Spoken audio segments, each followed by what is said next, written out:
Hola, hola, hola chicos, muy bien, estamos nuevamente en nuestro Bicentenario Literario 2021. En esta oportunidad estamos en la 12ª entrega, estamos ya en la entrega número 12 de estos escritores más representativos de nuestra cultura literaria o literatura peruana, ¿no? Y esto enmarca pues conocer a partir de este pequeño trabajo de recopilación de información acerca de nuestra literatura peruana, ¿no? Y de esta manera el área de comunicación y tu profe Bonovox quiere hacerte entrega este material número 12. En este caso vamos a conocer a un escritor también muy famoso dentro de la especie del cuento. Para mí considerado el mejor cuentista peruano, ¿no? Es uno de los escritores que más ha desarrollado esta especie. Estamos hablando de Julio Ramón Ribeiro. Una de sus frases dice: en cada lector futuro el escritor renace. Este escritor más se ha podido desarrollar en la parte de la narrativa de cuentos, ¿ya? Y vamos a conocer justamente las obras. El nombre completo es Julio Ramón Ribeiro Zúñiga.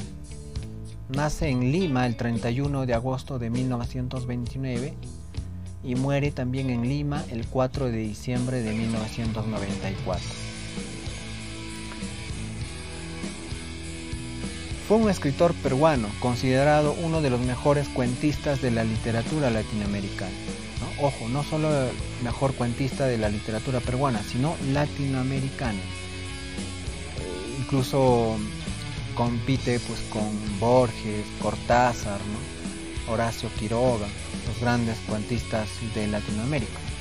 En el año de 1994, antes de su defunción, ganó el reconocido premio de la literatura latinoamericana y del Caribe Juan Rulfo. Aquí ya este escritor empieza con esos grandes premios, ¿no? Empiezan ya a cosechar esos grandes premios reconocidos a nivel latinoamericana, nacional. Entonces ya es uno de los escritores que va a ganar premios.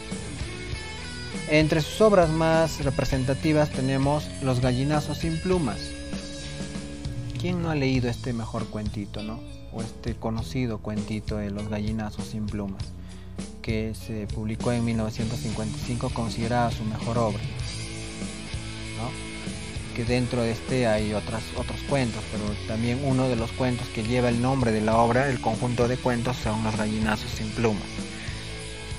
Luego también están los cuentos de circunstancias, Las botellas y los hombres, Crónicas de San Gabriel, La palabra del mudo. Esta es una ya recopilación de todos los cuentos o de sus mejores cuentos, que se publicó la primera edición en 1974 y en 2010 se hizo la última edición de este libro, La palabra del mudo. También está Silvio en el Rosedal en 1977 y Solo para fumadores en 1987, ¿no? Y más obras que ya sería bonito poder investigar un poco más, ¿no? Pero como es este análisis básico, tenemos estas las más principales.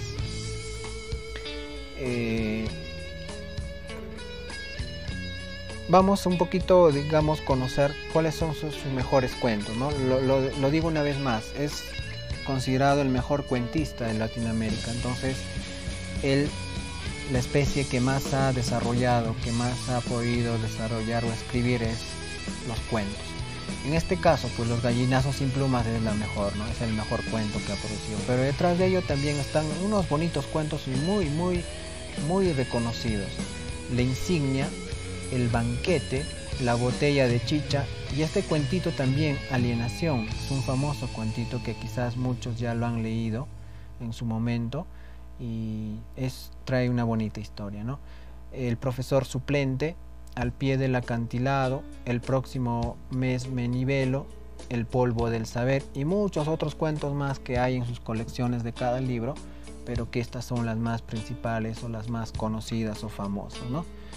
Muy bien, vamos a basarnos ahora entonces al análisis literario básico, Los gallinazos sin plumas. Un poco que hace esto metafóricamente este título, ¿no? Sabemos que los gallinazos son estas aves de rapiña que se alimentan de los restos, de la sobra, ¿no? De alimentos podridos en descomposición. Entonces, pero puso este título en vista a la historia que vamos a conocer, ¿ya? En este caso, los gallinazos sin plumas, ¿no? Vamos a conocer la historia, ¿ya? Pertenece al género narrativo, la especie literaria el cuento, la corriente literaria va a ser en la época contemporánea, pero ya aquí el realismo urbano. Ya va a ser narraciones o narrativa urbanista, ¿no? Todas las vivencias que sufre el poblador, pero ya no de los pueblitos, de las zonas indígenas como de repente representaba Alegría y Arguedas, sino ya ahora este escritor va a ser netamente ya urbanista, ¿no? Te va a contar historias de las grandes ciudades, ¿no? De los grandes barrios o barriadas que hay en la Lima principalmente, ¿ya? Entonces enmarca el urbanismo, ¿no? Es una corriente que me agrada mucho, me fascina, de todas me fascina esto porque nos narra esas historias, esas anécdotas que pasa uno en la ciudad, ¿no? Y también nos hace ver de que cómo la gente que va de las provincias, que emigra a la capital, a Lima, pues tiene que pasar muchas peripresias, tiene que pasar muchos problemas, hambre, miseria, y que no es como de repente aparentan, ¿no? El ir a la capital también es sufrir, es padecer. O el otro ejemplo, ¿no? A veces cuando queremos salir fuera de nuestro país, irnos al extranjero, pensamos que yendo al extranjero, wow, es lo mejor, es lo máximo. No, esos primeros años tienes que sufrir, tienes que pasar miserias, tienes que pasar de hambre, no te van a pagar, no vas a tener trabajo, va a ser muy, muy triste, ¿no? Entonces, y esas historias, pues justamente Ribeiro nos narra, ¿no? De cómo hay mucha gente en las barriadas, en los cerros que viven y pasan esas cosas, ¿no? Y ya vamos a conocer en este aspecto la historia de los gallinazos sin plumas. El análisis, a ver, tema, el maltrato y la explotación infantil. A lo largo de la obra literaria se puede percibir el conflicto de violencia que viven los dos niños, Enrique y Efraín, con el abusivo abuelo Don Santos. Entonces, el tema que se va a dar en los gallinazos sin plumas es el maltrato y la explotación infantil. Y aquí viene lo curioso, que no va a ser pues de una persona desconocida o ajena, sino de un propio familiar, del abuelo de estos dos personajes, ¿no? Bueno, vamos a conocer la historia. El escenario es la casa de Don Santos, donde se encuentra el chiquero donde vive el cerdo llamado Pascual. Es el otro personaje también, ¿no? Que está dentro de la historia. Y en el muladar, donde Enrique y Efraín van a recoger comida para el hambriento chancho. Muy bien, a ver, vamos a conocer la historia en sí. Personajes: Efraín y Enrique, nietos del abuelo Don Santos, que viven en un corralón de Miraflores, donde hay mucha pobreza. Ellos son niños indefensos que no tienen quienes los defiendan de los abusos desmedidos de su abuelo. Don Santos, hombre de edad avanzada que tiene pata de palo, se caracteriza por su perversidad y por ser colérico. La ambición corroe su alma y no siente amor por sus desamparados nietos, a quienes explota sin piedad. Lo único que piensa es hacer engordar al hambriento puerco llamado Pascual para venderlo a un buen precio, a costa de la vida de sus nietos. Pascual, puerco hambriento, que viene de ser la representación de la sociedad del consumo del capitalismo en descomposición. Pedro, perro chusco y medio sarnoso que encontró Enrique en el basural. El animal es devorado por el cerdo Pascual. Vamos a conocer la historia, ¿ya? Cuenta la historia triste de los niños huérfanos, Efraín y Enrique, que son vilmente explotados por ambicioso y cruel abuelo Don Santos. El hombre de 70 años y con pie de palo explota a sus nietos pequeños para que consigan en latas o cubos alimentos podridos en el muladar para su engreído puerco Pascual. La ambición del abuelo es engordar al cerdo para venderlo a un buen precio. Un día Efraín pisó un vidrio, cortándose la planta del pie y después tuvo fiebre. Entonces Enrique trabajó solo en el muladar llenando los cubos de desperdicios alimenticios y cuando regresó al corralón encontró un perro chusco y medio sarnoso y lo llevó para su hermano Efraín. Un día llegó el invierno y Enrique se enfermó. El abuelo se preocupó mucho porque sus nietos se habían enfermado y no había nadie que trajera alimentos para el marrano. El abuelo se fue a la calle más de una vez para conseguir alimentos para su engreído Pascual, pero fracasando. Al cabo de unos días, el abuelo, desesperado por los tremendos gritos que metía el Pascual de hambre, levantó a golpes a sus nietos para que fueran al muladar a recoger desperdicios alimenticios. Como Efraín no podía levantarse, Enrique salió solo a la calle con dirección al muladar llevando los cubos. Al regresar al corralón con los cubos repletos de alimentos podridos, buscó a su perro y se dio con la ingrata sorpresa de que el Pascual devoraba a Pedro. Entonces Enrique discutió con su abuelo, este resbaló de espaldas y cayó al chiquero. Los hermanitos huyeron del corralón. Entonces imagínate si este abuelo explotaba a sus nietos, ¿no? La intención era engordar a Pascual, a este cerdo, para venderlo a un buen precio. Y quienes tuvieron que pagar todo eso fue pues, estos dos hermanitos, ¿no? Huérfanos. Y que al final, pero es como que el karma existe, ¿no? Todo da vuelta. Sabemos que Pascual está hambriento, ¿no? Porque ya tiene días que no come. Y primero se lo comió al perrito, ¿no? Ya el abuelo pues lo echó al perro para que se calmara a Pascual, ¿no? Lo comió y ya pues él regresa, Enrique, y discute con su abuelo y este cae de espaldas al chiquero. Entonces imagínense, ¿no? Este Pascual hambriento, al final nosotros podemos decir que pues en la parte del cuento también dice al final, ¿no? Se escuchan los ruidos. Entonces nosotros podemos entender de que Pascual se comió al fin y al cabo al viejo, ¿no?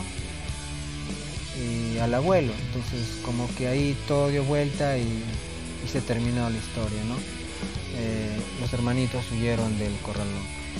El mensaje dice: el cuento denuncia la injusticia social y la explotación infantil que se da en los lugares pobres que están dentro de una ciudad opulenta de Miraflores de los años 50.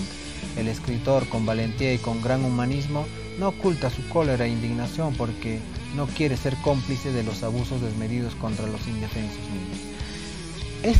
Esta historia de la explotación infantil hasta hoy en día se ve, chicos, ¿no? Y ustedes que quizás en un momento han ido a Huancayo, la ciudad de Huancayo, o se han ido a Lima aún mejor, pueden ver ustedes en la calle niños trabajando, ¿no? Niños de 8 o 5 años trabajando, vendiendo caramelos, golosinas, limpiando el parabrisas de los carros.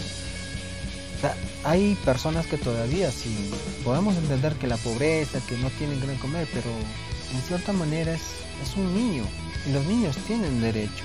Y es por eso que todo nuestro sistema de nuestro estado, nuestro Perú, está corrompido, ¿no? Nadie dice nada, nadie defiende esos derechos que están en la Constitución, ¿no? Tiene que pasar algo todavía para recién ahí el gobierno actuar, pero ante eso nadie dice nada, ¿no? Parece que es normal ver que los niños estén trabajando. Y ojo, otra cosa es ayudar quizás a papá, mamá en algunas actividades. Otra cosa es que te manden a trabajar, ¿no? Que te hagan ganar dinero para que ellos se lo lleven. Entonces hay también ese abuso de explotación. Y en las mismas historias de los niños de la calle también cuentan, ¿no? De que hay personas que le amenazan o que le dicen: te voy a dar comida, pero ve, pide limosna, vende esto o algo así. Y los explota, ¿no? Los hace trabajar.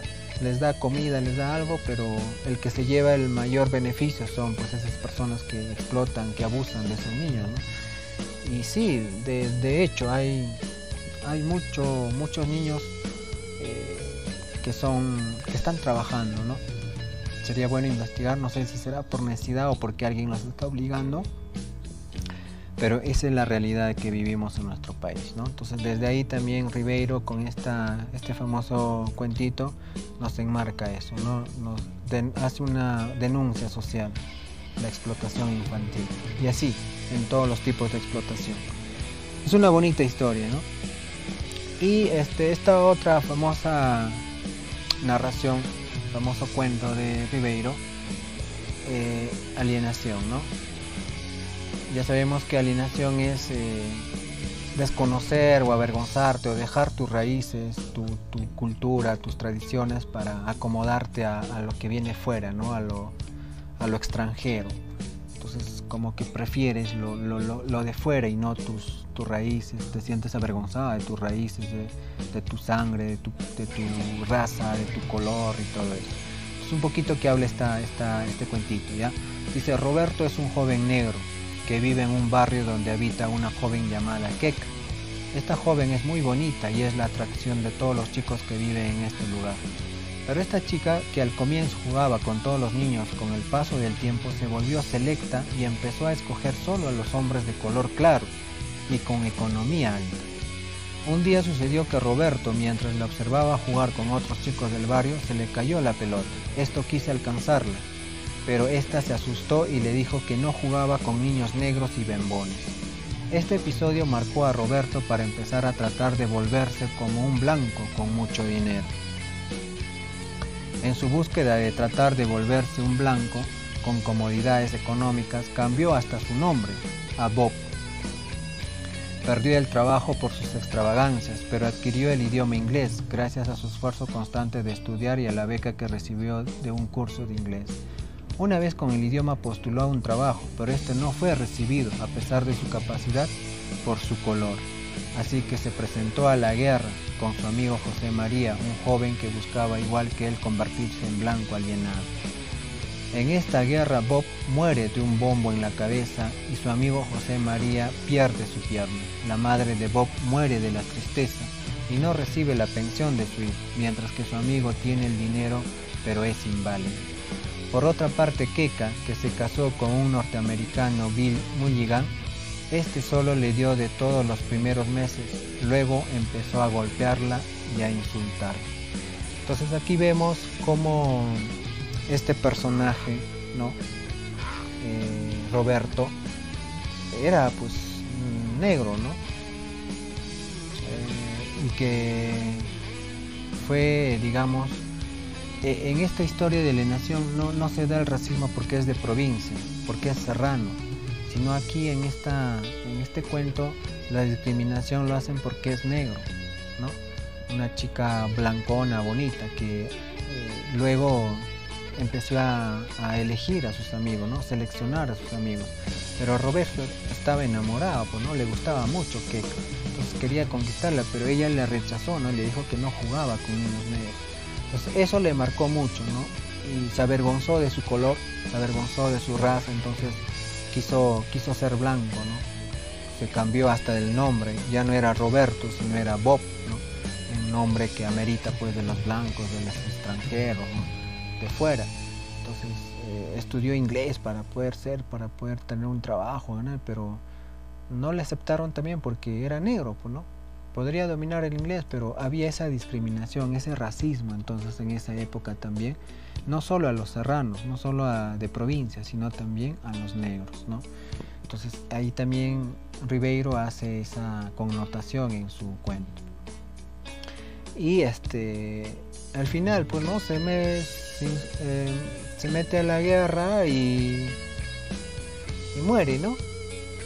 Y en cambio la otra parte, Keka, pues al inicio todo felicidad con su esposo norteamericano, pero luego se da eso, ¿no? De que los norteamericanos también discriminan a los peruanos, ¿no? Nos consideran serranos, cholos, entonces como que también ahí el karma da vuelta, ¿no? Una cosa que inicias, haces algo y al final también eres víctima de ello, ¿no? Entonces se dice, empezó a golpearla e insultarla, entonces me imagino pues que es lo mismo, ¿no? Entonces es una historia muy bonita, estos cuentitos, y así hay muchos otros cuentos que Ribeiro lo lleva, ¿no? A la narrativa, con bonitos mensajes, bonitos temas, denunciando también esos temas, ¿no?